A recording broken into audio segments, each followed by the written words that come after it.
an armchair expert. He's an armchair expert.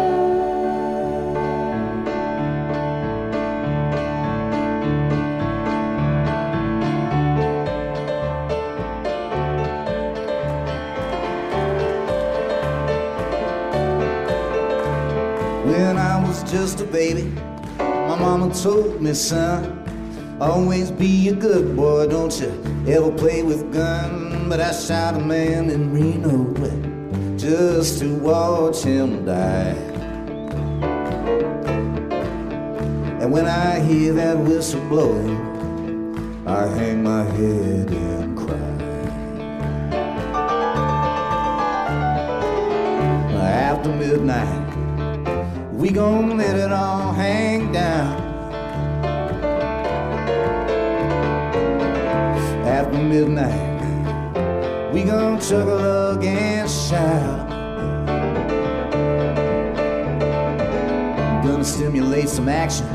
We gonna get some satisfaction. We gonna find out what it is all about. He's an armchair expert. He's an armchair expert. Jolene, Jolene, Jolene, Jolene, I'm begging of you, please don't take my bed. Jolene, Jolene, Jolene, Jolene, please don't take him just because you can. I'm crazy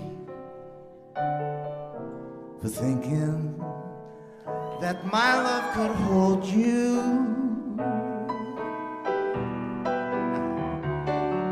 I'm crazy for trying, and I'm crazy for crying, and I'm crazy for loving.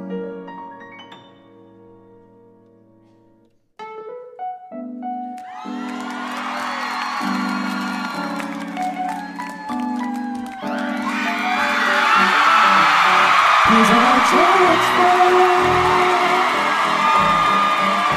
He's an armchair expert.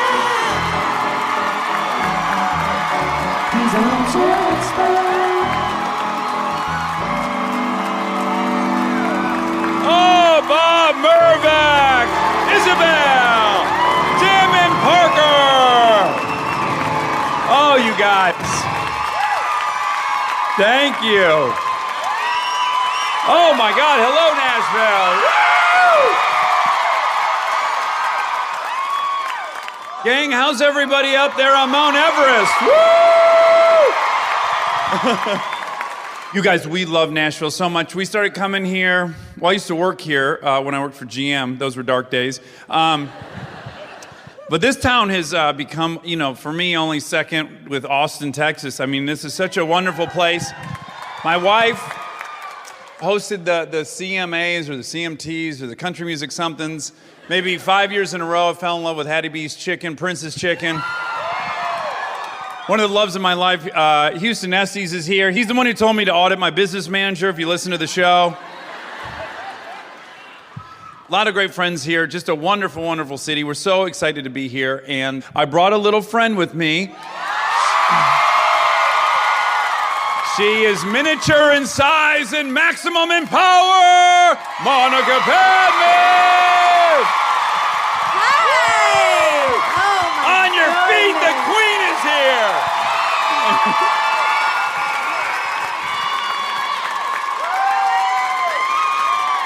Look at this!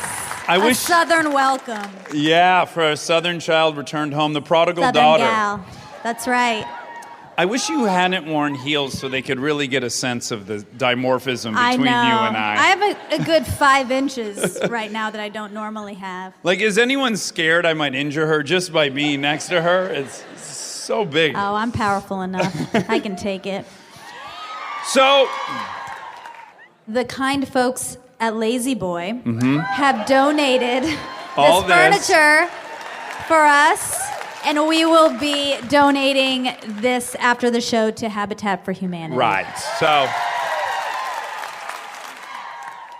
We've been wanting to come to Nashville for a while, but we very much wanted to come and get to talk to somebody that was significant for this city. Yes. And lo and behold, we landed ourselves a queen. Oh, yeah, we did. A legitimate Nashville queen. That's right. Every nomination imaginable. She tied Reba McEntire for Best Female Artist of the Year. She is the toast of the town, Martina McBride.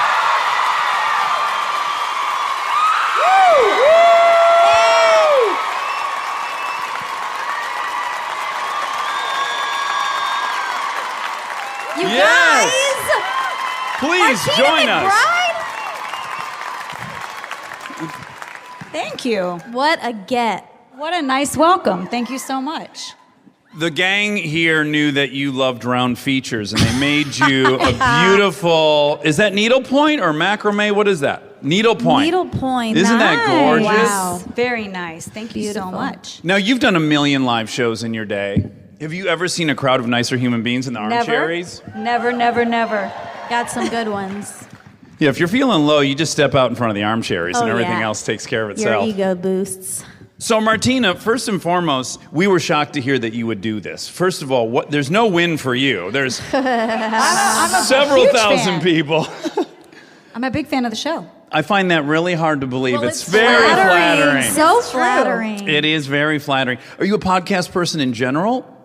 I have just started getting into podcasts. Okay. Like the past, 8 months or a year. Uh-huh. So, we met on the set of Parenthood. I don't know if you remember. Oh, yes. But we were friends with, with May and Miles. May Whitman. Yes, Love Miles Teller. May. And so we came out to go on set, and I met you and the rest of the cast. Yeah, May Whitman is probably our favorite human being on planet Earth. She's amazing. Yeah. And in fact, her ex-boyfriend's brother will be coming to the 9:30 show. That's neither here nor there. Now, you've been in Nashville now for quite a long time, yeah? Yes. Since, what, 89? 1990. We moved 1990. So that's 29 years, fast math. In a couple months, that'll be 30 years. here. Yes. And tell me, why is Nashville so fantastic? Because as I've been traveling through town and talking with my friend Huey, y'all are pretty mad that this place is getting so popular, it sounds like. We are kind of pissed about it. I'll be Yeah. honest. No, it's just Nashville has been such a small city. You know, kind of always had this really small town feel. And I'm from a very small town of about 150 people. In Kansas? In Kansas. So for me, I'm not really a city girl. So for me, moving here was like, this is cool. I can handle this. It's like everybody's really nice and you can get around and it's easy and. Yeah, That's people would over? always. It's over. it's over. So, I go out of town for the weekend and I come back and I'm like, what is happening? Now, for us on the outside who visit, it just appears to keep getting better and better and better. There's so many amazing restaurants here. That's true. You got a Crate and Barrel, we heard. Congratulations on the Crate and Barrel. We heard it was a really big day. It was I went to the grand opening. Oh, you? Yeah, there we go. Oh, wow. I'm a big Crate and Barrel fan. Was there a line like for the iPhone? Was there people around the block for Crate and Barrel? It was an exclusive party. Oh! No, I As got it should invited. be. It was a pre-grand opening, so I got invited. I was so happy. They had wine and wow. got to shop, and it was great. Did you get a discount? I did get a Oh, discount. good. Yeah. Good. I would hope so. Yeah. 'Cause they probably put pictures of you in the paper and stuff. I've been on Twitter for years saying we need a Crate and Barrel in Nashville. Wow, This you is made it great. It's all happen. because of me. I made it happen. You've climbed that mountain. Is there another chain you'd like to see get to Nashville that maybe we can help promote? You got a Chick-fil-A, I assume. We do. We just got one though. Oh, you did? We just got one just a few months ago. We boycott it because Monica and I are pro Gay rights. With that said, we fucking love it. It's so hard to not eat. It's the hardest ethical thing we've ever been faced with. It really, truly is. We will sit around and Yes. talk about what we're missing out on. Yep. We haven't been eating it for a while, and I still want it every day. Yes, Like, yes. And we've it lied to doesn't get ourselves easier. and said, I think they're pro-gay now. Yeah. We'll find the headline that matches what we want to hear. Yeah, confirmation bias. Yeah. So, and the most frustrating thing is our very best friend, Jess Rowland, Yes. who is as Pippi. gay as it fucking gets. Oh, yeah. Couldn't be He gayer. comes by the house sometimes, Martina, 10, 12 Chick-fil-A's. Yeah. And we're like, what are you doing? We are not eating it. You shouldn't be We're eating doing it. this for you. Yes. And he's like, they're too good. I don't care what they think about me. It's very upsetting. It's very upsetting. Yeah. And then one other fun thing will happen is on set for my TV show, sometimes the caterers order it. Well, that's not my money. I didn't give any money to them. So, hey. So I'll call Yeah. Miniature Mouse and be like, I got 7 hot ones coming in. And we will sit there and devour them all. I do have a cheat. I will eat it when I'm home in Georgia because I feel like it's not going to go away in Georgia. Oh, okay. So That's what you it's tell okay. yourself? You'll see me in Georgia. No one will see me. All right, so good. You're all covered there. Now, you're from Kansas, and I didn't really even realize, I had never heard of the town, so I assumed it was small, but 120 people? But 150. 150. Yeah. So it's possible to sleep with 10% of that population. Oh, boy. It's rare that you can sleep with Wow. 10% of a city, but it could get done Yeah, in a I guess long it could. weekend. I graduated with 10 people in my graduating class. For real? Yeah, so I always say I graduated in the top 10 in my class. Now tell me about that prom. Yeah, Was it in a phone booth? It was pretty bleak. Yeah. Yeah. But it's like going with your brother. Do you know what I mean? Like, I've known these boys since kindergarten. So I never dated anybody in the actual high school. Right. Yeah. Did you have like a Dairy Queen or anything nearby? No. Okay.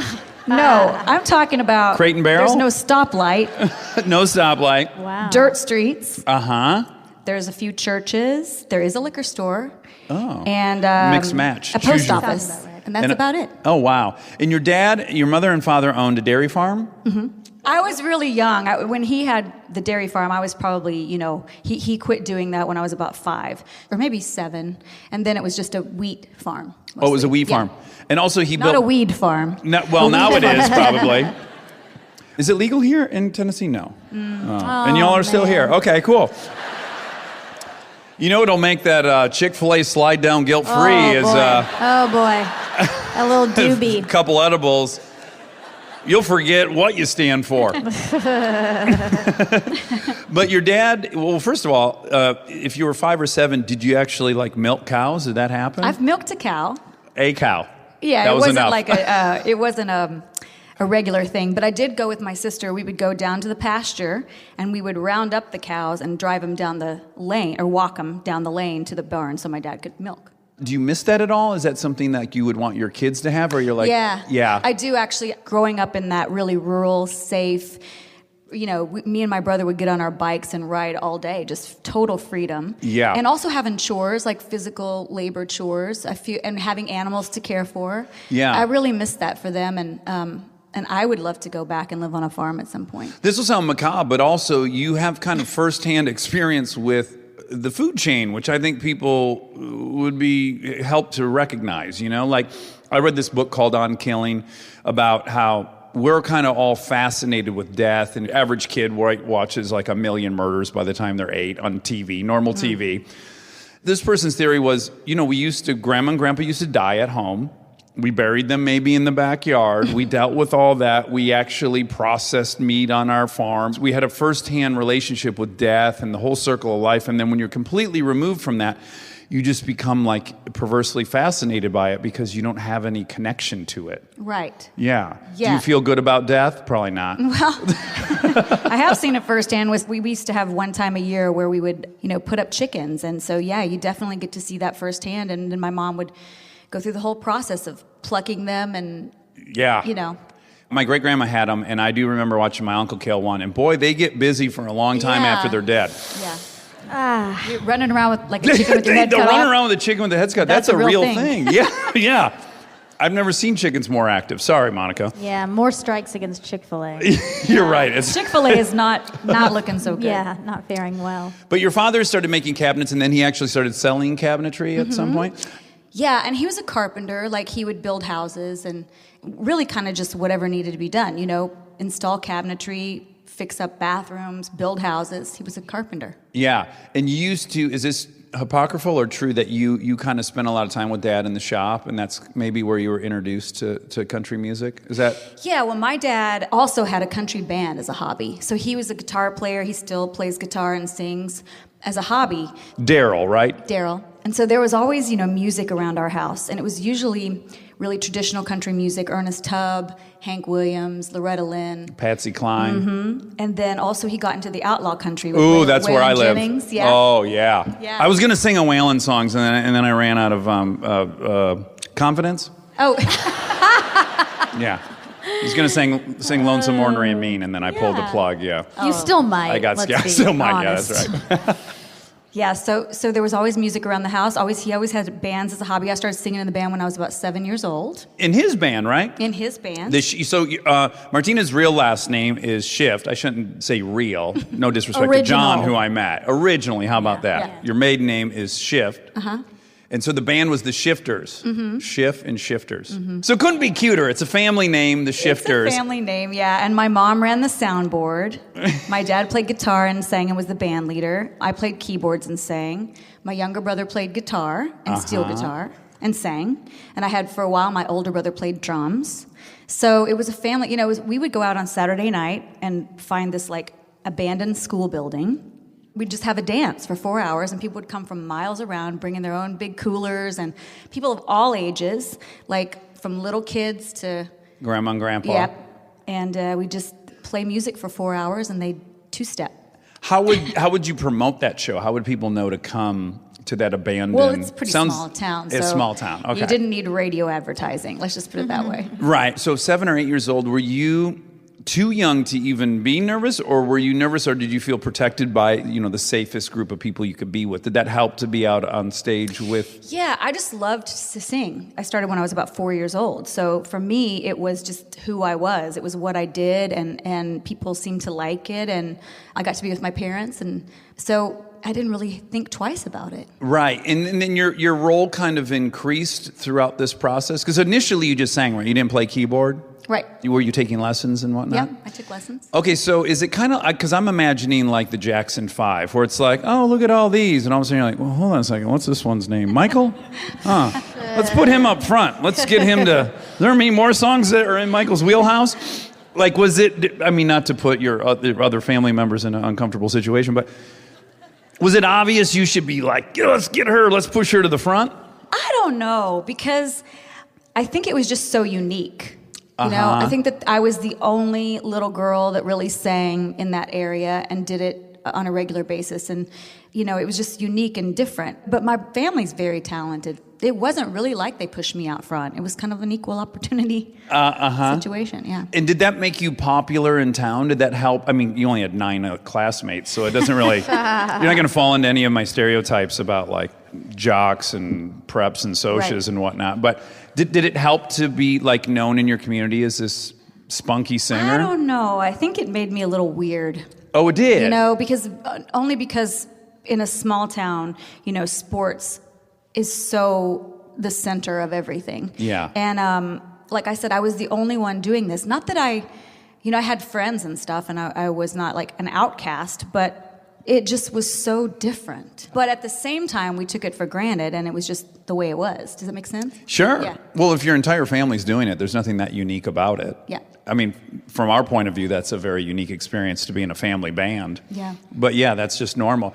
And when you were doing that, at what point did you have aspirations to do this professionally? Or did you? Yeah, I did. When I was a teenager, or even before, I always just loved to sing. I was the kid that would be, while other people had sports practice, I would come home from school. We lived 10 miles down a dirt road. So once you were home, you were kind of home. It wasn't like you could run down and play video games at the corner store or something. So I would just put on records, and I would sing along with Linda Ronstadt records and Bonnie Raitt records, and later, Pat Benatar records and Heart. And I would just sing for hours because we didn't have a vocal teacher in that little town. So that was really how I learned to sing, was just trying to match the tone and the pitch and the nuances of those singers. Yeah. And so, I can remember friends would come stay all night, and they'd be like, can we go outside and play? And I was like, well, no, don't you want to sit and listen to these records?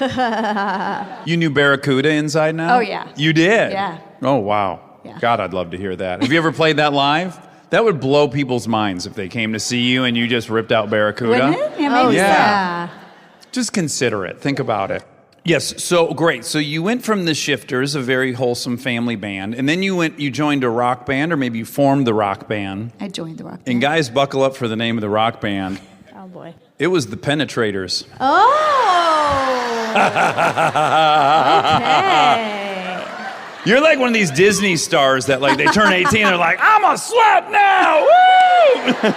No, I'll tell you the thing is, like, I was so naive that I really, these were older guys that I... Oh, I imagine. Right? Yeah.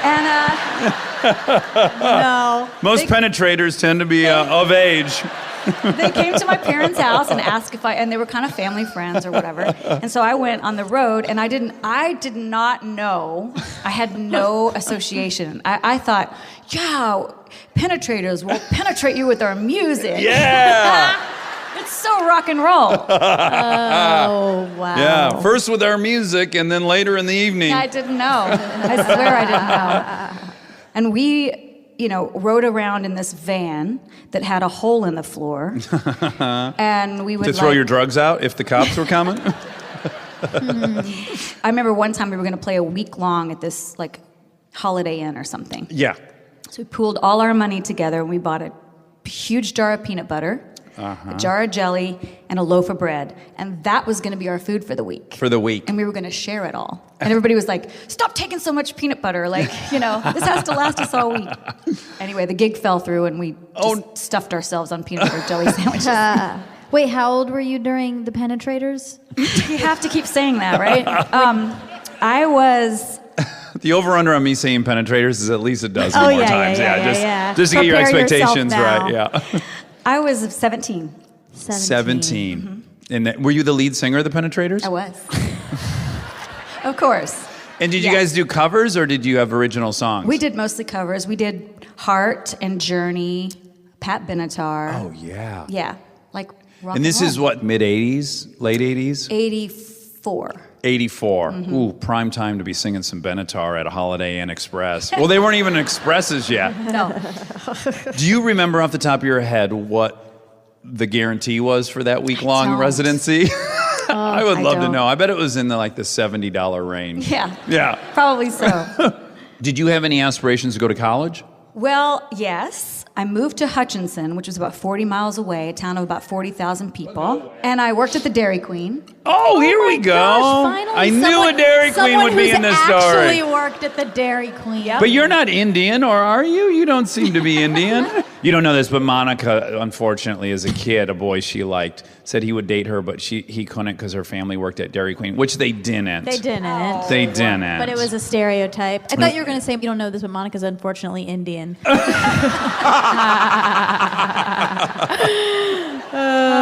No, I briefed her on everyone's ethnicity backstage. Oh, good. Wobby It's hard Wob to is tell. Scotch-Irish. You worked at Dairy Queen. So I worked at Dairy Queen. I sang in this, The Penetrators, yeah.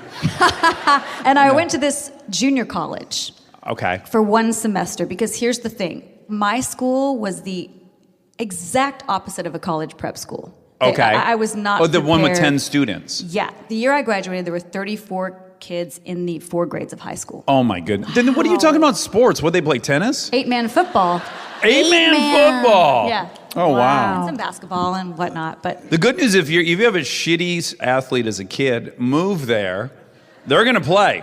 yeah, sure. They're going to have to play. Who else will they play? I mean, many years later, I was watching football with my husband, and I was like, what are all these teams that are going in and out? He's like, well, there's a defensive team and an offensive team. I'm like, oh, my poor guys just had to stay out there and play the whole game. They probably rip tickets at the front of the stadium, too, and park cars. Stadium, that's so funny. The field. Yeah. So you're over at the DQ. The Blizzard has just come out, by the way. Yeah? That's like Oh, yeah. shaking up the whole paradigm. Yeah, it was very Yeah. cool. The Yeah. peanut buster parfait was my fave. Me too. I love that. I'm allergic to peanuts, and I'll still eat it twice a year. I don't care. Extra hot fudge, please. Do you know the year of the blizzard? Off the top of your head? Me? I don't. I just Either remember of when you. I was like in 7th grade, that shit hit the front page. Oh. Am I right? It's in that zone, right? Yeah, I yeah. learned how to make a blizzard. You had to do the little curly Q. You had to be able to do that before you could wait on people. Oh, And the okay. swirl. you know. And did you hold the blizzard upside down? And if so, did it ever go wrong? I didn't do that. Is that a okay. thing? Now when you, yes. And I feel bad for them. Go to a Dairy Queen. We only go on family vacations, so there's always like 12 of us, and we'll order 12 blizzards, and the guy's like, Reese's peanut butter cup, banana split blizzard, Oreo cream pie, silk blast. And I'm like, you can forget the pageantry, just give us the damn drinks, they look good. I don't even know why they want it to be so thick. Yes, like Dinty Moore, soup you eat with a fork. They really want you to dig into this blizzard. Yeah. Yikes. Yeah. It's extreme. All right, sorry, you're working over at Dairy I'm Queen. working at Dairy Queen. I'm trying to go to college, but I'm so overwhelmed and confused how to do it. Uh-huh. I was living off campus. Well, I don't even know if they had a campus, but I was living in a little duplex, you know, that cost me like $200 a month. Mm-hmm. Just didn't understand like the whole scheduling thing, and it was just overwhelming to me. So I only went a semester, and then I didn't go back. And I really wish that I'd stuck with it, but Well, you know. I think it worked out. Yeah, you're everything's- doing okay. Everything seems fine. But there was the penetrators. I mean, there was things I needed to do. Yes. The penetrators are only going to wait so long for you to Yeah, right. learn intro to biology or whatever. Yeah. Now, the penetrators unfortunately broke up. Oh. And then you formed another group called the double penetrators. No. You wish. Was it called Lotus or something peaceful? You went the other way. Yeah, I did. Well, I sang in a band called The Works, The Works. which I sang, you know, Whitney Houston, Bonnie Raitt. These Aretha are Franklin. big swings. I know, Whitney? right? I didn't know any better. Did you do Dance with Somebody? I did. I want to dance with Yeah. somebody, with somebody who loves me. I got it. You got it. You always sing in front of our like amazing Great singers. artists. I'm doing Yeah. it in hopes that it sounds so bad she has to fix it. No, but I'm trying to get to the band that you formed where you then met your wonderful husband who I met backstage, John. Well, I sang in a band called Lotus, you're right, 5 nights a week at this club. And I ended up having some vocal issues, and so I had to take a little bit of time away from that band. Plus, I ended up doing 2 nights a week instead of 5, and the club owner came to me and said, by the way, you need to do more interaction with the audience. So I think that we're going to give you a wireless mic and have you come out and sit on people's laps and that sing. sounds safe. Yeah. I was like, Sit on people's I'm not your girl laps. for that. The penetrators. Also, you would look have done very that. unstable on stage, so we put a pole up in the middle. Yeah. Just feel free to stabilize yourself in a circle. And boy, you seem to be schwitzing up there, so just why don't you drop a layer while you're stabilizing yourself? So crazy.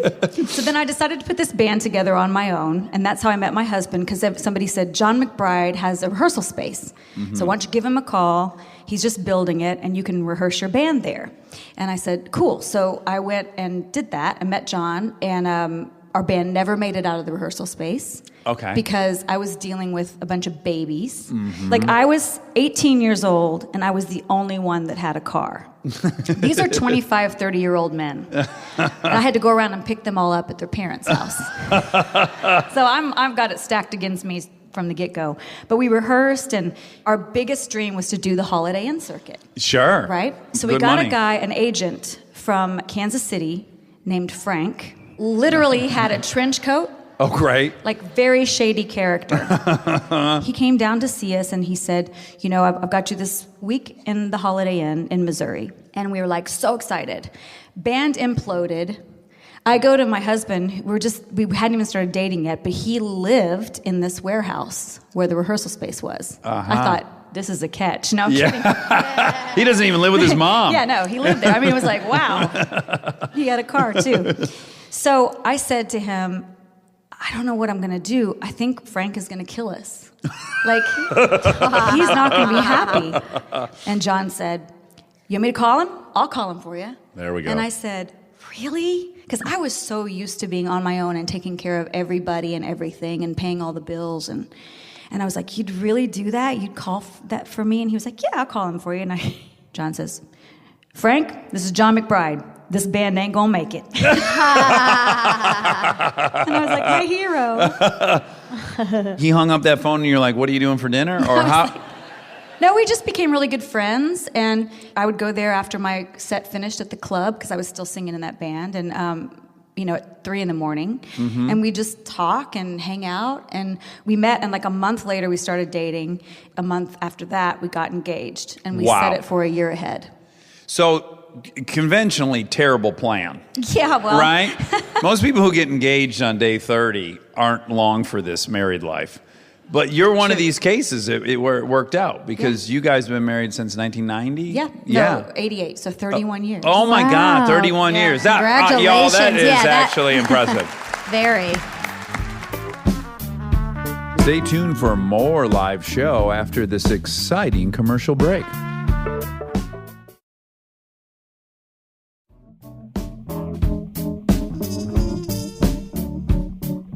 "31 years, that's impressive." So you guys, you decide to move to Nashville because he also has bigger dreams than where he's at. Yeah, he had a concert sound company, so he provided speakers and mixing boards and sound for concerts that would come through Wichita. Yeah. Because we were living in Wichita at this point. So I'll never forget, I had taken some time off from singing and was singing in this background for this country band named the Fowler Brothers. Very wholesome name, right? Uh-huh. And then my dad decided to sing in the Battle of the Bands at this club, which he never did the entire time that I grew up. We never did a Battle of the Bands thing. Uh-huh. But he's like, I really want to do this, and would you come and sing? I'm like, sure. And I sat in and sang country music, which I had been singing rock and pop and stuff. And Right. it just hit me like a ton of bricks. I was like, this is what I want to do. Because I had sang, all of this different kinds of music, and I love to sing all different kinds of music, but I just hit me. I said, I want to sing country music, and I want to move to Nashville. And I told my husband, and he said, let's go. God bless John. Yeah, right? Yeah, thank So- you, John, for co-signing on that. Now, we just interviewed the Avett Brothers. I don't know if Yeah, we love them. Yeah. And, they went on a little journey too. Like they left Concord, North Carolina, and they kind of went into punk. And, at some point they came home and they figured it all out, that they were already sitting in a fertile ground of great music. Mm-hmm. I'm just curious, when you were originally set your sights on rock or pop music, did you want to shed where you were from, or can you remember why you thought that's where you should go? You were just young. I think it was a rebellion. Uh-huh. I think that I had grown up singing kind of what my dad wanted me to sing, and then just felt like when I got out of high school, I wanted to be on my own. I was so ready. I moved out the day after graduation to Hutchinson. I was 17 years old and just wanted to be on my own. And can I ask, because you said Hart, you said Pat Benatar, maybe Joan Jett was in that mix? Oh, yeah. So I would also imagine that at that time, there was a nice offering of pretty powerful females in that space, in the rock space. Like you were a young woman, and here you've got all these Hart and Joan Jett and all these women that are crushing and they're rock stars, and it's very empowering. And I just wonder if that was at all part of the appeal. Yeah, it was totally the appeal. They were so strong, and I'll never forget when I first heard Heartbreaker by Pat Benatar on Casey Kasem's Top 40. I was at my grandma's house folding clothes, and I was like, what is that? She was so just strong and powerful and like a rock star, and I don't know, I was definitely drawn to that strength. Yeah. Yeah. Because again, I could be totally wrong, but my idea of the history of country at that point, I feel like in the early 80s and stuff, you still had this male-female domain in country. I was even thinking about it backstage because I was just thinking about how much it's probably changed in your lifetime and in your career. Some of my favorite songs are she's a good-hearted woman in love with a good-timing man. She loves him in spite of his wicked ways that she don't understand. Yeah. There's many songs of the guys just going, I'm a terrible husband. God bless you, I wrote this song for you. I hope we're good. Yeah. I mean, there's dozens of hits. Yeah. They all but list the ladies they're having sex with in the songs. And so I just wonder if you were conscious of that, and again, maybe I'm ill-informed. Obviously, Dolly was always a really powerful woman, and there were those people. But it just seems like you and a batch of gals really took this thing forward a bit. Yeah, I can remember hearing Reba, who I love and loved growing up. And I can remember when she had Whoever's in New England is Through With You. I just love that song, but I can remember even as a young woman going, what are you doing? Like, why are you waiting around for this guy? Yeah, even Jolene, which was just sang, which is one of my all-time favorite songs. It's like, please don't take my man because you can. Mm-hmm. It's a little victim-y, a little passive, a little like, who the fuck's this guy? He's got his pick between Jolene and Dolly Parton. Dolly Parton. Was it Burt Reynolds? Is that who that song's about? I don't know who had that that cachet. Yeah. Yeah, and then I think in the 90s, late 90s, early 2000s, we had a ton of women on country radio singing really smart songs, very strong female points of view. I guess I was part of that, which I was so grateful to be a part of that. Not you guess, you were a big, big part of that. And I'm really grateful for that because, you know, it was so important, I feel like, for young girls to hear a strong female perspective on the radio. And we don't really have that now. You feel like right now there's a bit of a void for that? I do. Yeah. Now, Taylor is quite a phenom, right? Yeah, do we consider her country? She's kind of a crossover, yeah, or no? You guys like her, but she's not country, is that it? Right. We're split. We're split. Okay, we're we split. love her. Oh, I love her. Love her. But and she's so talented. Yeah. But she definitely drew a line in the sand and said, I want to be a pop artist. So right. that's what she's been doing and being hugely successful at it. Yeah. I love that song that was written about me. Do you know that song? Mean? Ooh, that was good. That was really good. Really, really good. No, which one? It goes, he's so tall and No, handsome as come on. hell. He's so bad, but he does it so well. That's the one. Yeah. The first title was Dax Shepard, but the label didn't think anyone would know who that was, so they made it ambivalent. I'll be fact-checking that. So, please get her on the phone and ask her if it's about me. I will. So, I think anyone I've talked to who's successful, there's so many pieces to the puzzle, right? You have talent, and that's great. You're a great singer, but also you're a hard worker, and you're picking up the dipshits who live with mom and dad, and that's definitely a part of the equation. And then luck's a huge part of the equation, isn't it? And that's the part I have a hard time talking to people who are aspiring actors in LA. It's like, we'll do everything you got to do, and then just kind of wait to get lucky, which kind of needs to happen at some point, right? So if I have this right, you guys moved to Nashville, and John, your husband, side note about John, I met him backstage. He watched Parenthood, and I said, do you think I did a good job acting like a sound engineer? And he said, not at all. I didn't buy I didn't know what you were doing. I'm like, I didn't either. I didn't learn one thing in 6 years. They would just go like, do more things, and I'd just hit buttons and slide stuff. And I'd even say to them, do you think there's this much stuff changing while they sing? Up, down, reverb, on, off, bass, boom, boom, lights.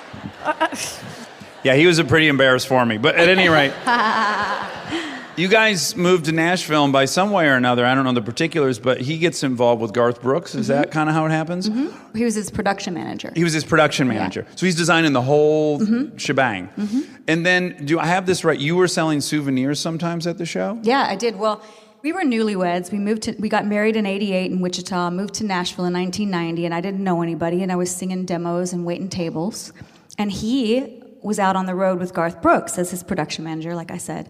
And I was like kind of lonely, and I said, is there any kind of gig I can do out there? Like, do you think there's something I can do on the road so I can travel with you? And so he went to the merch guy and said, my wife, can she sell merch, for you? Yeah. And he said, sure. So I sold T-shirts for Garth for about 8 months. At some point, he says, you can open for me if you get a record contract. Is that Well, he never is that told me myth? that. But I just had him on my podcast, and I was asking him, like, what was he thinking? Because he'd never heard me sing. Okay. He'd never seen me on stage. But I did get a record deal with RCA Records. And he had John and I over to the house and was giving me business advice, which I'm like, if Garth Brooks is giving me business advice, I'm there. Yeah, he just helped me refinance my home. Yeah, he is very clever. Yeah. He asked me what I was working on in the studio, and I sang a little bit of something. He goes, well, if I would like to have you come open my tour for me. And I didn't, I was like, sure. So we went out and did 77 shows with him as the opening act. I have to imagine for you, it's like someone just fucking hit the light switch. Like he plays to tens of thousands of people. Oh yeah, it was crazy. And this was where like he had friends in low places, the thunder rolls, like he was like on fire. Yeah. I don't even think my single was out when I did our first show. We did our first show in Denver, Colorado. He just took a leap of faith, you know? That's kind of the part where it's like, do everything you can and then hope Garth Brooks says, hey, open up for me in Denver.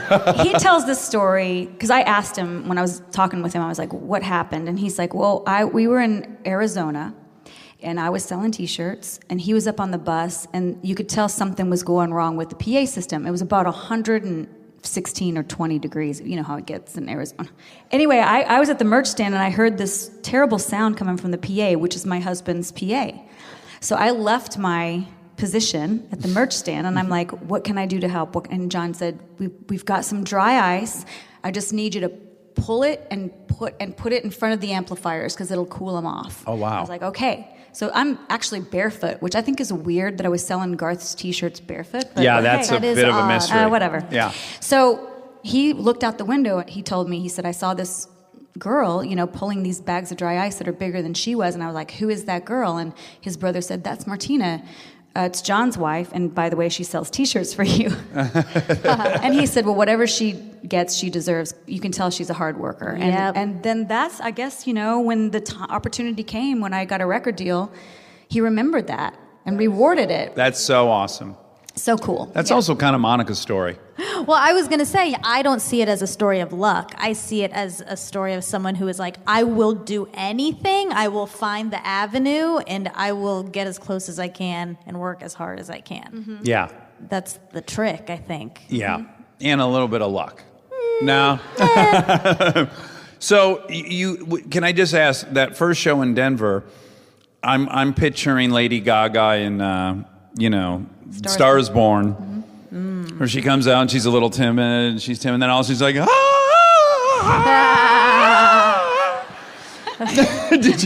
how nervous were you stepping out in front of all those people? And did you find your Gaga moment and let it explode? I feel like I was nervous, but also sort of fearless. I was young and had just made this album, and I had like this little short skirt and these white cowboy boots and this white fringe cowboy jacket. I don't know what the hell I was going for. But honestly, if the crowd had not dug it, my confidence would have been shaken. But, you're so young and you're just going for it at that point. You black out a little bit, right? You kind of like go, if I dial in and recognize how many people here spent money and might be disappointed with my overall selection tonight. It's overwhelming. Yeah, you can't think about that. Yeah. So you do 70 shows with him, and then you just start writing albums, and then they just keep working and working and working, right? Is the ride, it's kind of punctuated, right, your career, in that you have a stretch before kids, and then you recalibrate, and then you have a stretch after kid, or you still have kids, but you know what I'm saying? You dip your toe back into it. So that first period, is it as exciting and as wonderful as I imagine? Are you and John like pinching yourself? Oh yeah, it's amazing. It's hard work. We had to visit every radio station in every city during the day, sometimes 2 radio stations, and just all the phoners and all the press and promotion. But I was loving it because, I was getting to do that. Yeah. But I will say that there were times when I took it for granted.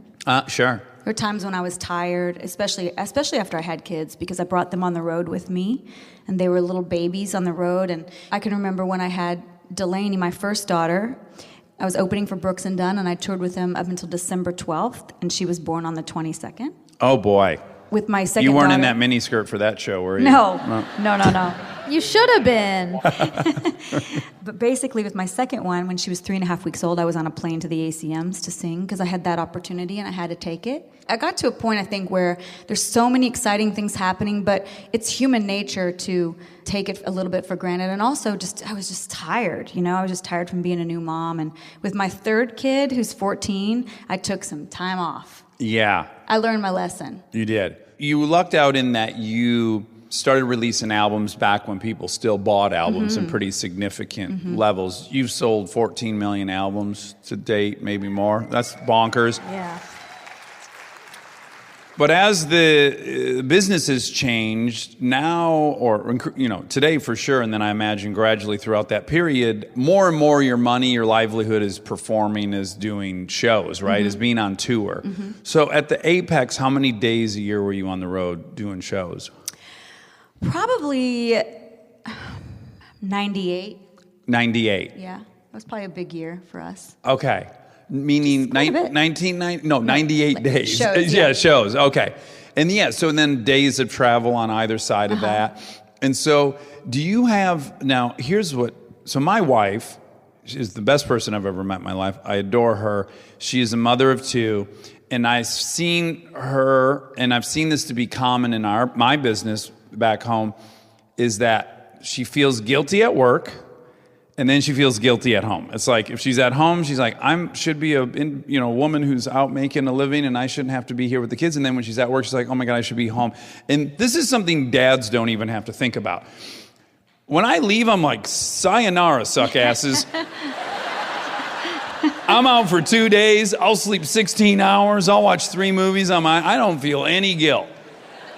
And when I'm home, I'm digging it and I love it. I never think, I'm supposed to be working because it is a unique kind of guilt that working mothers have had thrown on their shoulders. Did you wrestle with that? Oh, definitely. Yeah. I mean, even though I took my kids with me when they were little, you still feel like, I don't know, like you're falling short. It's just, I don't know why we do that to ourselves or where that came from initially. Well, and to each other, I mean, I guess guys say this, but I definitely hear women say to my wife, like, oh, how do you do that? There's always like this little subtext. Or if she's on a red carpet, they never ask me, how do I do it? Like, oh, you have 2 shows and a podcast. How are you parenting? They don't even think about it. But with her, they're like, oh, you're on 2 shows. How do you do it? Yeah, it's that's so true. It's societal, and it's all these little suggestions that are supposed to remind you. I got asked so many times, and I still get asked, how do you balance having kids and a career? Yeah. Every working mom, we do it. Sometimes we feel like we're killing it, and sometimes we feel like we're falling short. It's just, you do the best you can. And my kids, I think, always really knew that they were my priority, and I think are super well-adjusted kids from being on the road with me. As long as they're not in a band called the Penetrators, we're good. So when you make a decision that you want to spend more time with your children, that means you're not going to be on the road as much, and that's a big source of income. But so that is just its own thing to wrestle with, you and John, right, to figure out. But then also you're aware, I'm sure, that there's probably 80 families that you somehow affect. Right. If you go out on the road, that's not you and a guitar. That's hundreds of people in some capacity, right? And their livelihood is in your basket. Does that become even harder to make that decision? Yeah, it does. I was really lucky that I was able to put my band and crew on the salary at some point, so that alleviated a little bit of that guilt, you know?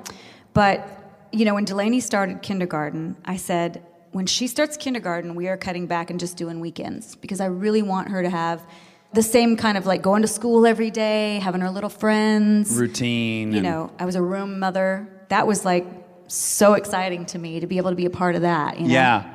And did you have the experience that I had where I had this fantasy of doing this? I knew what all that was going to feel like. I knew what it was going to feel like to be famous. I knew what it was going to feel like to have a lot of money.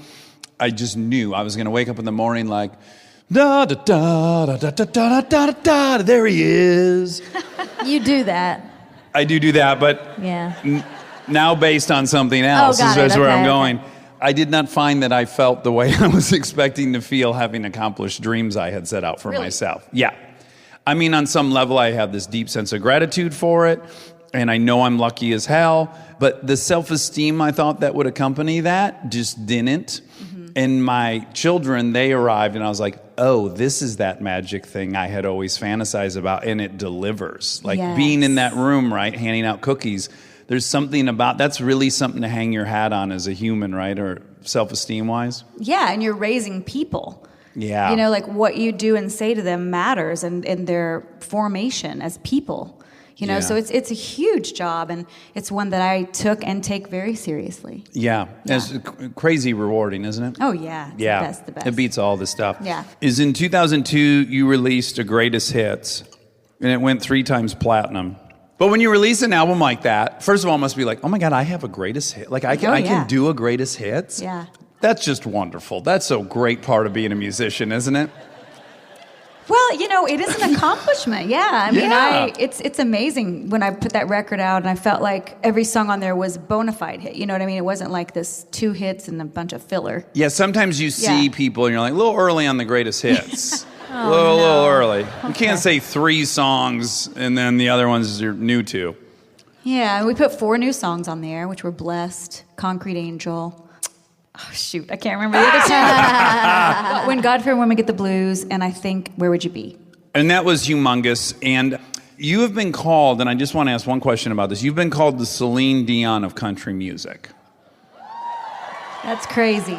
That's a moniker you have. Being the Celine Dion of country music, have you cloned any of your dogs? No, that's Barbra Streisand. Oh, shit, I got him wrong. Ay, ay, ay.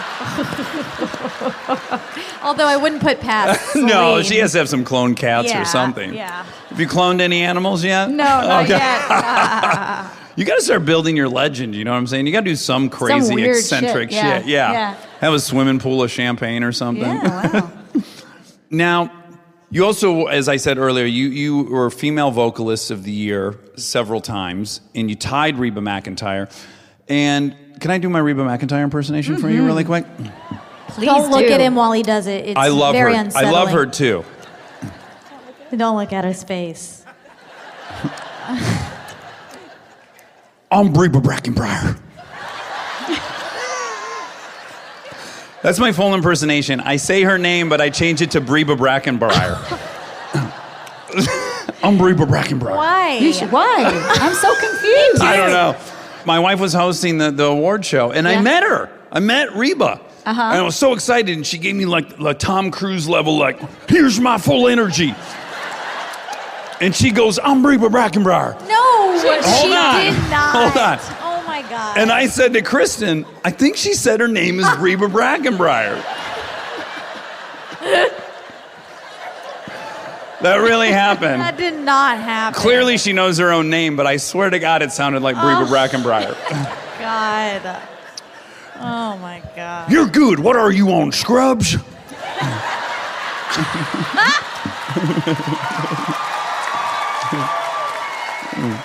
Oh. Now, quick You're question. gonna have her on the show? Of course. Oh, we'd love to have her. She'd be But her great. initials will say BB. BB. Reba Brackenbriar. Have you? I want to ask, have you gotten to be friendly and friends with some of your heroes I throughout this have process? actually, yeah. It's amazing, and so I've gotten to spend a lot of time with Loretta Lynn. Oh yeah. She's just awesome, and Reba. I got to meet Waylon Jennings Oh. and Willie. Oh wow. Do you watch this show called Tales from the Tour Bus? Yes, You've seen it? I love it. Yeah. Okay, so there's a Waylon. Waylon got a 2-part episode, and what they do is they interview the whole band, and they tell you the history of the musician, and then they animate it. Mike Judge makes it. He animates the stories. It's so great. The So first season's great. all country stars. Almost all of them have shot somebody and not gone to jail over it. But my favorite part was he's talking to like the drummer of his band, and he goes, yeah, you know, before shows, we would take uppers, and we all wanted to make sure we was on the same page. So I'm going around the circle, and I said, Jimmy, how many uppers you on? He said, I'm on 3. I said, Mike, what are you on? He said, I'm on 3. I said, good, I'm on 3. You, Hoss? I'm on 42. It was Wild Wild West back then. Oh my God. I always really fantasized about that lifestyle because it was fucking hard partying. Mm-hmm. Somehow they all had these awesome wives and no one seemed to give a shit. And as a young man, I was like, they figured it out. They're on Yellow Jackets and Sidewinders and Blue Widows and Black Beamers and popping Jeez. pills and singing music. He was sweating like a motherfucker. Oh, Oh my yeah. God. Yeah. You can't find a picture of Waylon that doesn't look like he just hopped out of a sauna. True. That's so true. Now, when you met Waylon, that was in his calmer years, I'd imagine. Yeah, it was. I opened a couple shows for him, and my dad he idolized Waylon. Yeah. And he kind of looked like him. He had the beard and the kind of long hair and wore the cowboy hat. And that was kind of his persona, you know, minus the speed and the drugs. Sure, that we know of. But so when I met Waylon, I was like, you know, I'm so happy to meet you, and you just remind me so much of my dad, which is probably a terrible thing for me to say to him. He's probably like, nice. Yeah. But anyway, he took a picture with me, and I got to see him several times after that. And it was just, I mean, that kind of thing, meeting your heroes. First of all, I'm so shocked that they even know who I am. Yes. Right? It's so flattering, right? Yeah. Yeah. Have you ever had your dad out to play with you? My dad got to sing on the Opry with me, the Grand Ole Opry. Twice, yeah. I had him on stage to sing. And, I was so nervous for him. He was fine, He channeled his inner Waylon. But it was like such a cool thing for me to be able to do for him, because he's listened to the Opry since he was a kid, and probably in a different place and time would have pursued a career as an artist. Yeah.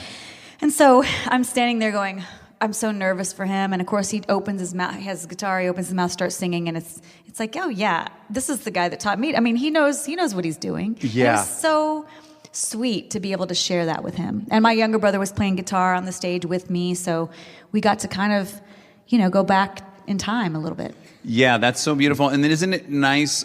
We were talking about it earlier. It's like, you can get used to success and you can take it for granted. And it's hard to actually even sometimes internalize the good things that are happening in your life. But it's much easier when you see that you could give your dad an opportunity like that. Like, isn't that moment almost better than any moment you've had for yourself? 100%. Yeah. Yeah. To be able to... Monica's rich and famous now. That makes me so much happier than than anything I've ever done. Oh, she's loaded, guys. If you're at a bar with her tonight, she should buy. Don't ask me for money. But over your career, you've, I'm sure, been able to help other people and be a part of their story. Yeah, I didn't have anything to do with their success, but Little Big Town was an opening act for me. Oh, really? When they were very first starting out. They had their first album out. And it was one of those experiences where it was just, we clicked, and they clicked with my whole band and crew and my family. And, sometimes when you go out on tour with an artist, there's a separation that happens. With us, we were out in the parking lot every night after the show until the crew would pack up and we'd move on, just having some drinks and talking and listening to music. And they're the salt of the earth, by the way, and so talented. I cannot root for them enough. And so I think what they maybe took away from that was how to treat opening acts on tour now that they're in that position. And also just to be able to see there and watch that star take off. It's Yeah. great. Yeah. Have you ever been in Willie's bus? I have. Yep. What happens on Willie's bus stays on Willie's bus. Willie's got like Vatican status, right? Like wherever his bus is, it's legal. Yeah, exactly. He's a sovereign nation within our nation, right? And now his son is using his bus, Lucas Nelson. Oh, he's he's fantastic. I imagine they don't even have to light up in there anymore. Just Let me tell you shut something. the door and take a couple deep breaths. I went out to Pilgrimage Festival to interview Lucas from my podcast. I walked on the bus and saw him before the show, and I left that bus feeling kind of happy. Yeah.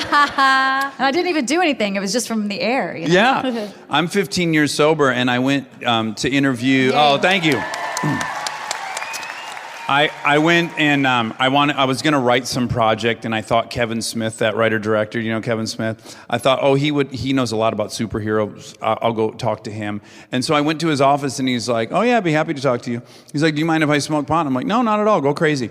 And I was in there for 2.5, 3 hours talking about Superman with him while he burned doobies. I was riding home on my motorcycle, and I was like, I'm going so slow. I never ride this slow. I'm always in a hurry, and I'm just like, don't think I got out of second gear that whole ride home. And I was like, oh, I think I got a freebie.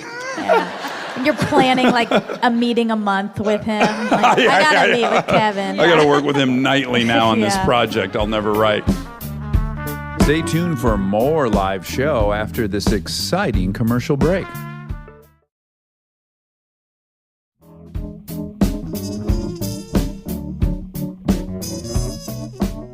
Tell me about your podcast. What's the name of your podcast? It's called Vocal Point. Vocal Martina Point. McBride, yeah. Okay. It's on Luminary. Luminary. And how often do you record it? I have to work around whenever people are available. So we have 26 episodes in the first season. I think we've recorded maybe 18 or 19 so far. But I think we've had 5 or 6 released. Okay. Garth was the first one. Coming up, I got to talk with Loretta and Brenda Lee. John Party was this week. And do you enjoy it? I love it. I love it. I'm kind of an introvert, so I didn't know how I'd like it. I was kind of like, I don't know. But I've loved it. And what I've loved the most about it is getting to sit down with these artists. For instance, John Party or Pam Tillis. Pam Tillis and I have known each other for years. We kind of see each other backstage, but I've never sit down and had a conversation with her. Yeah. So it's really fun to, I just got to talk with Vince Gill and Amy Grant. Oh, no which is kidding. Be coming up around Christmas time. And, have known them for years, but to sit down in this capacity. And what I love about it, too, is I get people when they're out of the promotion cycle. Yeah. So they're not just saying the same old sound bites. It's I think people see a different side of them. Yeah. And a different side of me, because it's like this. It's just like conversation, which is so cool. And I've interviewed like friends I've had for a decade where in this context, all of a sudden we're talking about stuff I would have never known about them. Or even my mother, like talking to my mom and going like, oh, I guess I would ask anyone else I was interviewing this question. So now I got to ask you this question. Yeah, it's really kind of a special little cocoon you get into, isn't it? Yeah. Yeah. Cool. Well, that's fantastic. I look forward to it. Now, I want to talk about your charity work because I noticed you work with several. You're the spokesperson for the National Domestic Violence Hotline, or you at one time were. Maybe you were. Sorry. And a lot of your work is about domestic violence. And I'm curious what drew you to that. It all started with the song I had called Independence Day. And And Independence Day really changed my life on so many levels. Like, I can remember hearing that demo and feeling so passionate about that song. And when we did the video, I was really like, I want to meet these directors and I want to sit down and talk about this, because if we're not going to do it in a really realistic, hard-hitting way. If the record company wants to sugarcoat it, I just don't want to do it. So we really made, for the time, was a really hard-hitting video. Because growing up in a small town, of course there was probably domestic violence, but nobody knew about it. It was really swept under the rug, and so I had no idea. Really, it never really occurred to me, to be honest, and then the scope of it. And so when I recorded Independence Day, when I heard that song, I was so enraged. It just ignited this passion in me to try to figure out a way to make a difference. And so that's how I got started working with like the National Domestic Violence Hotline and a great teen dating website called Love is Respect. I can remember feeling so on fire about this issue. Yeah. And not because you had personally experienced or witnessed it? Not really. I mean, I think, as women, I feel like if we're really honest with ourselves, we've all been kind of helpless at the hands of a man. Yeah. There's so many layers to it, right? You just think like, oh, someone kicking someone's ass. Well, that's one thing. But then there's these layers of control, right? Yeah. And there's gaslighting, and there's all these things that us terrible men do. But it can start small, right? Like I read a quote of yours. It's like, I don't want to hang out with your friends, right? So first is like a step of isolation. Isolation, sure. Like getting your lady away from the other people in her life that might point out, Paul's kind of an asshole. Yeah. That's kind of the strategy, right? And not letting you be with your family. Right. Or talk on the phone or have any money that's in your own control. Yeah, did you watch the R. Kelly documentary? I did. Oh my God. Man. When you look at those steps, it's just a game plan of how to do this. And they keeps ratcheting up. Then call me daddy. Now only call me. Now I'll tell you when you can eat. All these things. Mm-hmm. So people need to know, they could be in an abusive relationship or a controlling relationship that doesn't maybe have the physical aspect. Yeah. Sometimes when I'm performing on stage, I think to myself, statistically, someone in this room is being abused. Oh, most certainly, right? Yeah. And so I think to myself, what's the abuser thinking? And also how brave of this woman to come here. To be able to hear that message. And some people maybe they don't know Independence Day, but they just find themselves at a show and they hear it. And my hope is that it gives them some kind of, I got so many letters about that song. Back in the day when people still wrote fan letters. And just reading over and over about the impact of that song. And my point is, I don't take credit for that because I feel like I was just the vehicle that song flowed through to do its thing in the world that it was meant to do. I'm so lucky and grateful that I got to sing that song. But it did make a big difference for so many women. Yeah. Sometimes they would say, I've been in this relationship for 10 years. I heard this song on the radio, and I went home and got out. That's amazing. That's amazing. Yeah, that's amazing. Yeah. And it's true that because those folks are probably isolated to such a degree that weirdly the only thing that might penetrate that bubble is a song or is a movie or is a show or something that can get in there. And make them feel like they're not the only one going through it. Because that's the thing, right? Everyone feels very alone in all of their own trauma and all that it's not their own. fault. You know, I had my mom on, which was my favorite interview. I know her whole past, and I had a stepdad that abused her, and I witnessed all that. And the disconnect I had was, I know my mom. She's a fucking badass. She raised 3 kids by herself and built this business, and she's tough. She would get out of the stoplight and challenge guys to fights and stuff. I mean, she was a beast. She is a beast. And I had never thought to ask her, like, how could you, of all people, have been in a relationship? And she said, you know, I was so ashamed to admit I had failed again. I had already been divorced from your dad, and now I knew I was going to have to call my parents and say I did it again. That shame, I would rather get hit than have to deal with that shame. And that fucking broke my heart. And I just thought, man, that is the power of shame, and that's the power of people not sharing their imperfections and not owning all this many struggles that we all are up against all the time. So it's so important. I thank you so much for being a part of that. I'm really happy that you spend your time and energy helping women like that.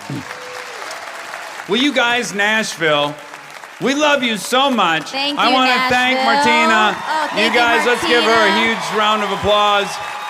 Miniature Mouse, you guys are beautiful, and I hope you'll have us back. We would love to come back. Thank you guys so much. And now my favorite part of the show, the fact check with my soulmate, Monica Padman. Nashville, boy, what a town. What a town. Dinky town. What fun food. King Yeah. Prime we ate at. We did. We loved it. Love that place. Yeah. Is it as good as Houston's? It might be. Kristen thinks it's better. Right. I'm not willing to say it's better. Yeah. No. I don't think it's better, but I did It's on love par. it. It's in the same world It is. as Houston's. It was tasty. So delicious. And then, God, Huey, Houston Estes. Houston Estes. He makes me so happy. Yeah. I enjoy his company so much. Houston is our friend that we got to see in Nashville. He told me to audit my business manager. Yep. I love him so much. He's so fun to talk to. Yeah. And you got to party with your friends, which is so I fun. know. My friends, my nice friends Your drove. good-looking friends. My beautiful, good-looking, nice friends drove up. And I was really excited because one of them has been in love with Martina since she was just a little gal. Oh, really? And she was so excited. She got to get a picture with her. Oh, good. Yeah. I was happy I could give that to her. Yeah. It was really, not that I gave anything to her, but I you was were a excited. part of her meeting someone she loved. Yeah, I liked that. I really liked Martina. Me too. Yeah, she has like some kind of like smooth confidence that I really am drawn to. Me too. Me too. She's very special. Yeah. Yeah, I think I fell in love with her a little bit. Oh, wow. Yeah. But John was there. John, McBride, I her fell in husband. love Yeah, with. he was great too. Speaking of, he sat next to my friends. Oh, he did? Yeah. The whole time he was just like fact checking her. Oh. Like he was Like like, a oh, true it was spouse. 178 shows. Yeah. Like he's, Oh, that would be me. I was listening laughing. to Kristen get interviewed. yeah. Yeah. That's funny. Such a husband and wife thing to do. Okay. So So, you said oops. that the average kid watches 1 million murders on TV by the time they're 8. The average child will watch 8,000 murders. I think you got the 8 number. I was being facetious. I didn't really think it was 1 million, but that's a lot. 8,000? Before finishing elementary school Oh. Ugh. on TV, yeah. Oh. I feel like it would be a pertinent time to mention Jack Nicholson's great quote. If you hack a breast off with a machete, that's PG-13. If you lick a breast, it's NC-17. Yeah, you have talked about that. Yeah, I like that. Yeah. It's a real good It's an eye-opener for what we allow. what we're threatened by. Yeah, We're threatened by exactly. sensuality and not hacking a tit off with a machete. I know. That's disturbing to me. It's so disturbing. You know, some people were understandably put off by the Richard Dawkins interview they felt like he and or I or both of us were too harsh on religion. On religion. I understand that. I think I'm supportive of people being whatever they want to be that makes them happy. Mm-hmm. So I'm not being critical of any specific religion, but I do hate how puritanical our country is. When it comes to sex, it really bothers me. Yeah. It's like so laden with shame. I think it's all about the patriarchy too. I think it's all, the foundation of it all is males' fear of women having pleasure and them not being the one that provides it to them, or their fear of being terrible lovers or insignificant. I think that's the bedrock of it. Maybe. And so this puritanical thing and the notion that being sensual is dangerous or sexuality is dangerous. Right. I think it's rooted in male insecurity somehow. I like that. It's probably true. I'm sure there's a lot of reasons and layers. I mean, you are the most vulnerable when you're naked and you're intimate with someone. But in the most beautiful way imaginable. Well, or not. Or you're getting taken advantage of, or you're getting... Yeah, but the percentage of the sexual activity that happens in America that is something negative or criminal, daily rate, it's under 1%. Whereas all violence is violence. Yeah. No one's like loving getting hit in the head with a bat. It just doesn't exist. Right. Or getting shot. No one's pumped they got shot. Right. But the vast, 99.9% of people who are being sexual, it's a pleasurable experience. And that vulnerability is a beautiful thing. It's like you're saying to someone, I trust you to take me like this, uncovered. What a beautiful thing. Yeah. And that's somehow negative? I know. I agree. It's disturbing to me. It seems backwards for sure. A study in the Journal of Pediatrics says the average 8-year-old child spends 8 hours a day on media. Ooh. By age 18, a U.S. youth will have seen 16,000 simulated murders and 200,000 acts of violence. Well, I guess if they're a boy and they have the internet, they've probably also seen 6.9 million sexual scenes. Probably. Well, I don't know that those are independent of violence. And by the way, that's the result of ushering it into the fringes. Yeah, I agree. You reap exactly what you sow. Like if you think lovemaking dirty and shameful, then that's what you get. That's what you're going to get. Yeah, it doesn't mean you're just going to turn that section of your brain off. No, it's just going to get like pervertized. Yeah, exactly. Fetishized. Yes. Proclivatized. Yeah, if you leave it to people who have no regard for society to present it, then Yeah, I agree. Steven Spielberg should be making a lovemaking scene. I'm sure he has. I don't think he has. Yes, he has. I don't think he fucks with sex. Most of these guys don't fuck with sex. They're like even No, Tarantino. Tarantino, who's so bold and so fearless, no lovemaking scenes ever. There's a couple rape scenes. Yeah. There's the great sexually charged date between Vincent Vega and Uma Thurman's character. Couldn't be more romantic and sexy. But there's no physical, sexy stuff. I think it's a little disturbing that he's not showing that and then showing rape. That's kind of my point, though, is that all of these people feel much more comfortable with violence than they do with sensuality. Yeah. Even a guy as fearless as him is afraid. I don't know if he's afraid. He's never done it. I don't know why. It does beg the question why there's no lovemaking scene in any Tarantino movie. I'm sure there's a lovemaking scene in a Spielberg movie. There has to be. Maybe. I can't think of one. But yeah, maybe you're right. We'll put that on the list. Rob, year-end fact check.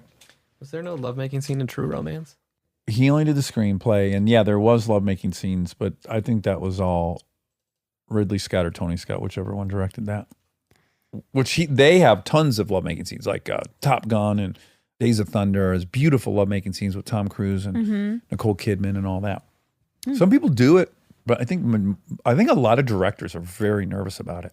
That's so interesting. I mean, I feel in my head most movies have lovemaking scenes, and not all like earned. Like, so, it's just like girl just decides to have sex with a guy. Yeah. But I don't think there's like a lack of lovemaking scenes in movies. All right. I'm going to say at the count of 3, say your very favorite lovemaking scene. 1, 2, 3. Grey's Anatomy. Oh, Wait a minute. You didn't say anything.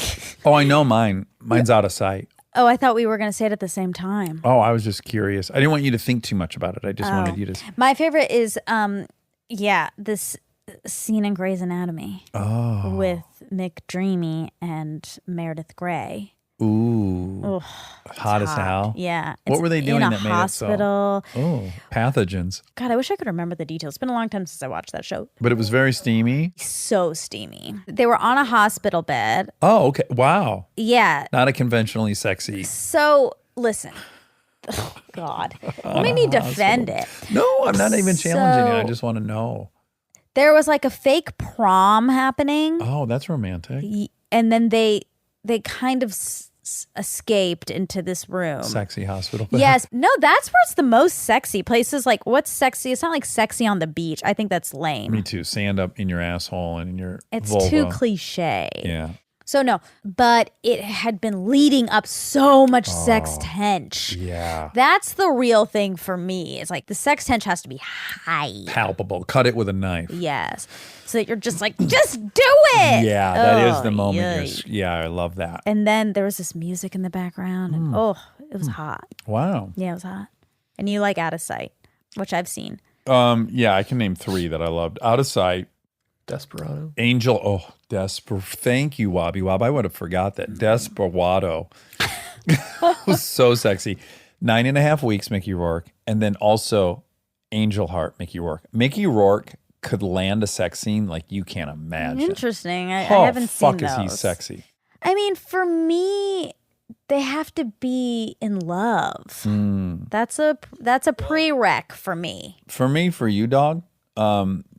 He was in love with both the ladies that I just mentioned, and also Out of Sight. They have a lot of chemistry. Sure, they I mean, did. the fucking build up, and they can't be together because he's an outlaw and she's law enforcement. Oh yeah, I like that. I love Ooh. that. I love that. God, it's good. I'm trying to think if there's ever been one where it's like banging. Yeah, I would not. That would not be on my list. I'll have to think. Grey's Anatomy was definitely the first scene that. Wow, popped I into want to my see head. that. Well, let's compare each other. Let's have a. Okay. We'll have Kristen throw some that her favorite. We'll have a night of lovemaking scenes. Great. We'll see what happens. Just see what happens. You know what I'm saying? Sure, I hear you. Okay, when did Holiday Inn Expresses start? 1991, the first Holiday Inn Express Wow, location. that's opened. earlier than I would have thought. 91. Gosh, I feel like I just started seeing the commercials in 2000. Well, 3 hotels opened then, and then That was a very successful rebranding, if I can say so. I don't really even get it. Well, there was just Holiday Inn. When I was a kid, Yeah. it was just Holiday Inn. In fact, they were the competing hotel in Sturgis, Michigan, where my grandparents owned the Colonial Motor Inn. Holiday Inn was the higher end one. Uh-huh. And then the Colonial Motor Inn was more affordable. And then it was such a long-standing brand that I think they needed a revamp. Like people were just like, they associated with what their parents went to. So then they came out with Holiday Inn Express. But is there still Holiday Inn regular? I don't know that there is. Really? I don't know. I think there has to be. There is, yep. I think there is. Certainly more Holiday Inn Expresses now. Rob, are you Scotch Irish? I don't think so, no. Yeah, I don't think so either. You said Rob was Scotch Irish. He said he thinks, which means nothing. No, Why haven't you he done would know- 23 he and did do I it. You did? I don't think that was on there. Oh, Northwestern European, Oh. Eastern European, what about Yeah. the English? British and Irish, French and German, Scandinavian. How much? What was the English? What percentage? I'm 27% Polish, 23% British and Irish. There we go. Is that the majority? No, but not what was Scotch. Polish? 27 was Polish. Oh, so you're more Polish than you are English. And you're not Scotch. He's Scottish. 16% German and French. This is adding up to like 200. And Ashkenazi Jew, 2%. Oh, wow. That's exciting. Exciting. Yeah. Dairy Queen. Dairy Queen. DQ. Dairy Queen Blizzard came out in 1985. Ooh. But Dairy Queen's been around since 1940. And I have to tell people, so when you're telling the story about Dairy Queen and we go as a family and you're doing this character of the guy working at Dairy Queen and you're reading out all the blizzards, Yeah. you can't see it, but you're Oh. turning your hand upside down. down, You're holding yeah. the blizzard in your hand and turning it upside down. That's what they do when we go to Dairy Queen. Oh. But you You don't can't see it and you tell. can't tell. Oh, Oreo, silk pie, Okay, you're doing it again. You are doing it again. Isn't that the cute thing about humans is we all make the same mistakes over and over and over again. It's so cute. It's so cute. The monkeys are so silly. Okay, we talked about Jolene, the song Jolene. Mm-hmm. So, according to Parton, the song was inspired by a red-headed bank clerk who flirted with her husband Carl Dean at his local bank branch around the time they were newly married. Oh. In an interview, she also revealed that Jolene's name and appearance are based on that of a young fan who came on stage for her autograph. Well, that's conflicting. It is. Well, maybe she got the name. Oh, because she liked it. Right. So it was a bank teller that flirted with her husband? That's what it says. That's a strong reaction. It Like is. if we went somewhere and the waiter flirted with Kristen, I wouldn't go home and write a song about it. Dude, would probably draw a picture of it. Don't steal my wife because you can, just based on one interaction. I mean, I'm not taking anything away from Miss Parton. She's the queen. She is. And Yeah. I love that song. And I'm so glad she got jealous of that bank teller because we got a great song out of it. Okay, the Taylor Swift song is not about you. I mean, I didn't check with her directly. Then you don't know. Well, let me give you some hints. He's so tall. Am I tall? Yes. Handsome as hell. Yes. He's so bad, Ish. but he does it so well. No. That's where I lost you. Yeah. I had you. It's shocking because I thought I would have lost you at handsome, but I had you at he's so bad and does it so well. So you don't think I'm bad and do it so well? No. Okay. But people think it's about Harry Styles. Oh, Yeah. is he he's royalty? No, not Prince Harry. Oh, He's isn't not- Harry Styles? I'm so silly. No. What's he? What is he? He's a singer. Oh, great. One Direction. Oh, One Direction. He's from But One is he British? Direction. Yeah. Okay, that's what it is. Anyone British that's famous, I assume is royalty. Got it. That's literally why I thought he might be royalty. I'm being sincere right now. I thought he was royal. Yeah, you just don't know anything about royals. No, I don't. Harry Styles and her dated for a while. Harry Styles is the fact that he's successful with that name is a testament to his skill and talent because his name is Hairstyles. Harry Styles. Hairstyles. That's his name. I like that. Yeah, but it's what I'm saying is that's a name to overcome. Harry Styles. I wonder if that's even his real name. Jesus, if he changed it to that, He probably did because it's cool. he's like, what do people love? Oh, they love hairstyles. He was right. He was right. One Direction was huge. It's the Is hugest. huge. The I don't royalty. know, all of it. Harry Edward Styles. It's not even Harold Edwards style. Harry, I'm seeing in my head Hairy. Oh my God. That's what I'm seeing. Oh my God. Can you look up Prince Harry and see if his name is Harold? I would guess it's not. Actually, it probably is because it's so fancy over So there. royal. Henry Charles Albert David. Harry is short for Henry? And Hank is too. That's interesting. That's one of the ones I hate. That Hank is short for Henry. I know. I don't like that. There's a K in there. It's changing the name completely. It's not. Yes, it goes HA, and Henry is HE. So you've changed the vowel. It's a new word. Yeah, yeah, it's we a agree. new word. We agree. It's a new word. We agree to disagree with being nicknamed Hank. That's like Maggie is short for Margaret, which feels weird. It does. Marge. Marge would work. And Marge is also one. And Margie would work. Never heard Margie. Margie. I've never heard Margie as an option. Marge, I've heard. Maggie and Molly, I've heard. You know what word I like? Titular. Titular. Titular. I love that I'm word. not surprised. Well, not because it has the word tit in it. Are you sure? But the fact that it's the title character, the titular character, right? That's a real deviation from title character. The titular. Yeah. I like it. I like it too. It's weird because that's the same thing I'm objecting to with Hank, but I like it in the case of titular. Goes to show the reason is because it has Titty in it? Yeah. I'd like it more if it was called titular. Okay, so you thought Celine Dion had cloned animals. You were mixing up Barbara Streisand and I was her. mixing up my divas. Yes, and My diva Celine cups. doesn't. I looked. Oh, okay. Does she do And- anything weird? She just likes animals. Oh, okay. That's nice of her. She's an animal lover. I'm so disappointed in myself that I'm triggered by her. It's so embarrassing. By Barbara or No, Celine? Celine. You're triggered by Celine too? Big time. You're also triggered by Barbara. I am. Both of them feel rich and smart and educated and condescending and affected.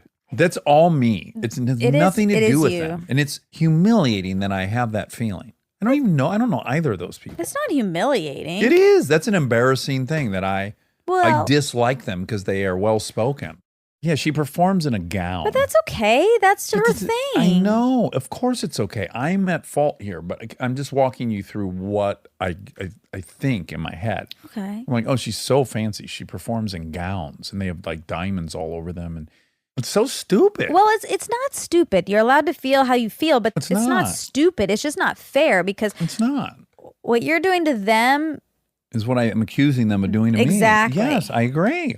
Yeah. I acknowledge it all. The awareness of it doesn't change my emotional feeling when I say it. My intellectual response is one of self-awareness. Yeah. But my emotional response, which I can't ignore, it's specific. It but scares me a little bit that, I mean, this is just the truth, I guess, but it feels very doomsday to me that like you can know something's true and then like it doesn't really matter that you know it's true. No, what the order of events is, I look at her, I have an emotional feeling when I see her interviewed, and then I have to intellectually think my way out of that feeling I have. But then do you? Like, does the feeling go away once the intellect comes in? Well, it's interesting because like I imagine hearing her talk right now, and I think she has such an affected way of speaking. Like it's so measured and perfect and this. And so, yeah, I still would feel like she thinks I'm a piece of shit emotionally. Right. Like if I met her at the grocery store, she'd be grossed out that I was next to her. Then I might have poop on my pants or something. Probably do. Oh, that's fair. But then intellectually, I know that's ridiculous. I don't know this person. She might be the kindest, most generous, most inclusive person alive. Mm-hmm. You know, a lot of my, I figured this out the other day. I don't know why it took me so long, but I had step grandparents that were wealthier than us. Mm-hmm.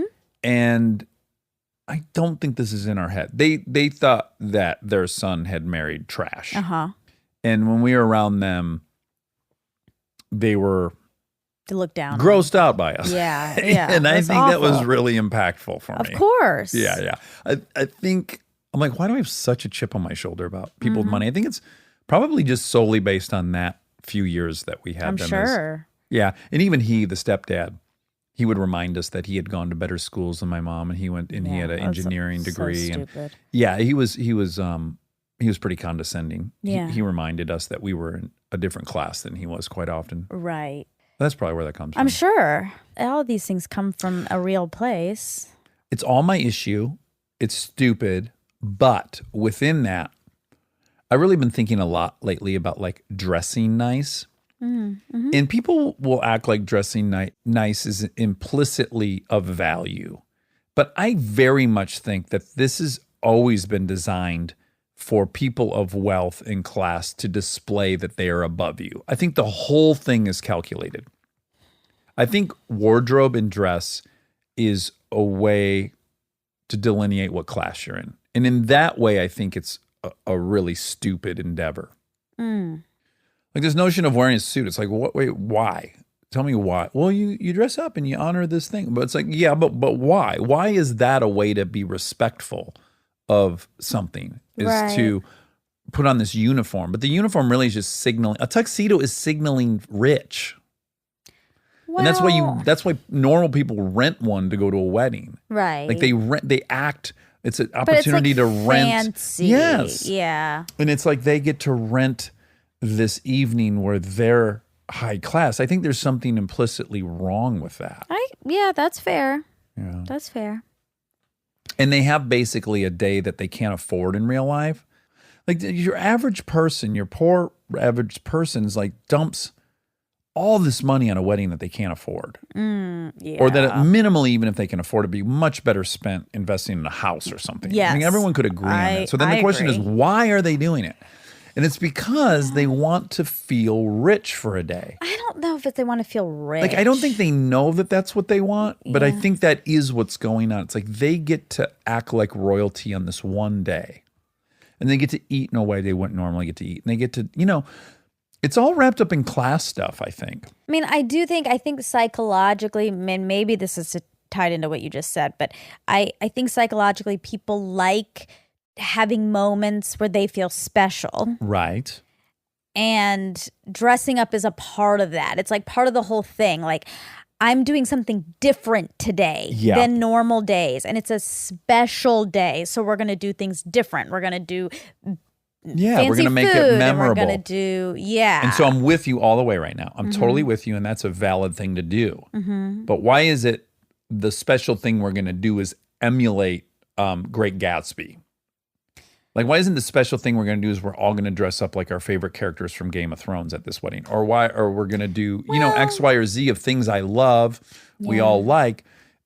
Everyone wants to be fancy, and they want the train on their dress to be 80 feet long, like the princess. I think in general, it's like I want to look my absolute best for this special day. Something out of the ordinary. I agree. And that part I'm on. I'm with you. But it's not out of the ordinary. Why is the ordinary thing to look rich? It's not to look rich. It's to look different than normal. And different than normal is dressed up. You don't do that normally. If I wore overalls to a wedding, it's like, I would do that all the time. You want it to be like a heightened version. I want you to get married in like a rodeo bar. That's not very me. I know, but it's different. If you want special and different. You want it to be you. You should have gotten married in a rodeo bar. I wish I had. You should have. That was the end. That was the end? Yeah, this is the end. I guess I like that about country and western stuff. Those guys like, this coat and tie is killing me. In this high society, you cry all day. They've always kind of rejected the fancy thing. That's true. It's kind of a staple of country and western music. They're like the back of that pickup truck tailgate drop, fucking cottonwood falling like snow in July. Sure. Yeah. So maybe I'm just more country. Right. That's so funny. I mean, everything just triggers people differently. Like, that triggers me way more than because you're afraid someone in a of dress. Like racism. Yeah. Right. Yeah. But I do not think that all people who are country or live in the country or like country music or wear a cowboy hat are racist. I do not think that. Yeah. But, that's my immediate emotional reaction when I see someone in the back of a pickup truck with that I get nervous that that's a viewpoint. Yeah. And I don't know if it's not fair. Confederate flag flying that tips it. Exactly. Well, it was a fun time in Nashville. God damn, I want to go every year there. Me too. To me, that's like Austin. Oh, one thing. So I got a shirt there. We already talked about it. That I loved.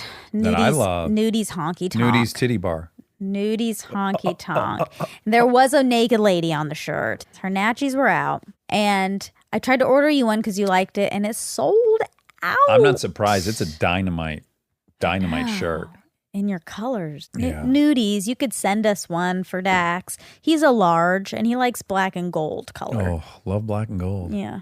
All right. Well, again, we had two great guests in Nashville that were both very big gets for us, and a ton of gratitude for both of them. Yeah, me too.